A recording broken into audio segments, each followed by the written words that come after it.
श्री वेद पुरुषाय नमः, श्री शाम्ब सदाशिवाय नमः, श्री विष्णवे नमः, ओम गयाई नमः, ओम गदाधराय नमः। तो मित्रों, अभी जो आश्विन का महीना पितृपक्ष का जो चल रहा है, यह पितृपक्ष में पितृतर्पण अवश्य करना चाहिए। और पितृपक्ष में पितृश्राद्ध, पितृतर्पण, गया श्राद्ध, पार्वन श्राद्ध, त्रिपिंडी श्राद्ध इत्यादि अवश्य करना चाहिए। तो मित्रों, पुत्र दो प्रकार के होते हैं। एक पुत्र तो जो कि नास्तिक होते हैं और एक आस्तिक होते हैं। तो नास्तिक पुत्र जो है वह ये सब कर्म से बिल्कुल वंचित रहते हैं, ये सब कर्म नहीं करना चाहते हैं। और जो आस्तिक पुत्र होते हैं वह जो है ये सब कर्म में निपुण रहते हैं, ये सब कर्म में विश्वास रखते हैं, श्रद्धा भाव से करते हैं और करना भी चाहिए। तो हमारे सनातन धर्म में कहा गया है कि पितृतर्पण अवश्य करना चाहिए। तो हर इंसान के शरीर में डीएनए पाया जाता है, इसका एक वैज्ञानिक रीजन भी है। तो डी का मतलब हुआ दादा, एन का मतलब हुआ नाना और ए का मतलब हुआ आत्मा, जो कि हम सभी के शरीर में विद्यमान है। तो हर इंसान में दो चैनल पाया जाता है, एक जो है मैटरनल चैनल और एक पैटर्नल चैनल, दो चैनल होते हैं। तो मैटरनल चैनल माता जी के दूध जो हम पीते हैं उसे मैटरनल चैनल बनता है ना। सफ़ेद दूध, दूध कैसा होता है? सफ़ेद होता है। जो हम दूध पीते हैं उसे मैटरनल चैनल, उससे WBC तैयार होता है। और मैटरनल चैनल, समझ गए। और दूसरा हुआ पैटर्नल चैनल, जो कि पिताजी के रक्त से हमारे शरीर में विद्यमान है। तो रक्त जो है लाल रंग का होता है, वह जो है पैटर्नल चैनल हुआ। उससे जो है RBC जो कि हमारे शरीर में विद्यमान है, समझ गए। ये वैज्ञानिक रीजन हुआ। तो कहा गया है पिता पुत्रो जायते, है ना। पिता पुत्रो जायते, पिता ही पुत्र बन करके हमारे घर में आते हैं। तो पितृतर्पण अवश्य करना चाहिए, है ना।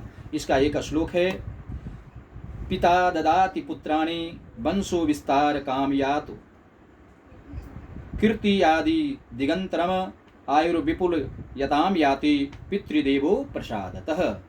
पितृदेव के आशीर्वाद से ही जो है हम फलते फूलते हैं, है ना।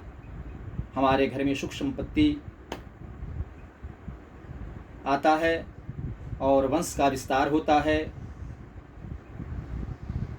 पिता ददाति पुत्राणि, पिता जो है पुत्र प्रदान करते हैं, दादा पौत्र प्रदान करते हैं, है ना।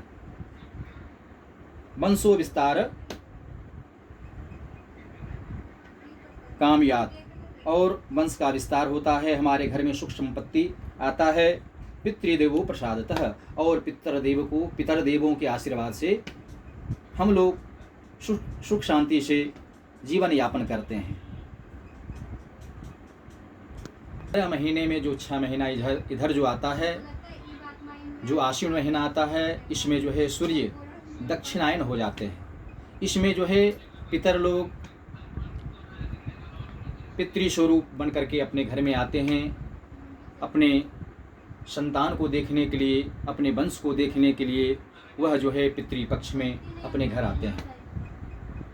वायु रूप में आते हैं, वह पता नहीं चलता है कि किस रूप में आए हैं, लेकिन आभास हो जाता है, परिवार को आभास हो जाता है, बच्चे को आभास हो जाता है ना। वायु रूप में पितर लोग अपने घर में आते हैं कि हम घर में जो छोड़ करके गए, अपने घर से जो छोड़ करके गए थे, सुख संपत्ति जो संपदा था, वह जो छोड़ करके हम गए थे, वह ठीक ठाक है कि नहीं, मेरे वंश में, मेरे परिवार में सब लोग सुख शांति से रह रहा है या नहीं रह रहा है, मेल मिलाप से रह रहा है कि नहीं रह रहा है, यह देखने के लिए पितर लोग अवश्य आते हैं। वो वायु रूप में आते हैं, वो सबको पता नहीं चलता है। और श्रद्धा भाव से पुत्रों को चाहिए कि तर्पण करें और अपने घर में ब्राह्मणों को बुलाकर तर्पण करवाएं। गया में जाकर के तर्पण करें, गंगा जी के किनारे में जाकर के तर्पण करें, और करना भी चाहिए। तर्पण अवश्य करें और ब्राह्मणों को भोजन करावें, दान पुण्य करें। अपने श्रद्धा भाव से, जो श्रद्धा हो, जो शक्ति हो, उस भाव से अवश्य करना चाहिए। और कहा गया है, ए बांधवा बांधवाश्चैव, ए जन्मनि बांधवा, है ना। अभी इस जन्म में जो बंधु बांधव हैं उनका तो उद्धार होगा ही, और ए जन्मनि बांधवा, और अगले जन्म के जो बंधु बांधव हैं उनका भी उद्धार हो, है ना। इसीलिए जो है तर्पण अवश्य करना चाहिए। श्री विष्णवे नमः। श्री विष्णवे।